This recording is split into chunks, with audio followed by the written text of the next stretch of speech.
So I'll be addressing a couple of comments left in the Spider-Man video I did last week, since a lot of them require more space than a simple text reply would allow. But let's start with this one, as I realize that some people might not have fully understand how my wife's web shooter idea works. See, it doesn't pull the webbing out and shoot it all in one go, but rather takes the webbing Peter produces and spools it out passively throughout the day and stores it in the web shooters.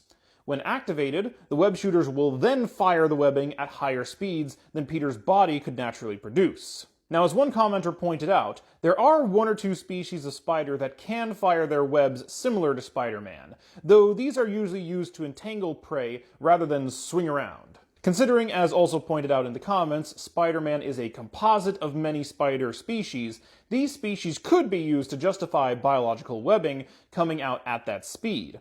Though I feel it takes something away from the character of Peter Parker's Spider-Man if he isn't shown to have at least some level of mechanical genius, so I prefer my wife's idea. Plus, if you want to include both ideas, you could say that he can shoot webbing like some spiders, but the webs are difficult to aim or aren't quite fast enough to reach as far as Spider-Man needs, thus the need for the web shooters. And a few of you said that James Cameron had the same idea for his proposed Spider-Man movie, but while I haven't read the whole script, I've looked into it a bit, and the only info I can find is that he was going to have the web shooters be fully organic, rather than the combo my wife thought it was. Again, haven't read the script, so I may be wrong, but that's what I found.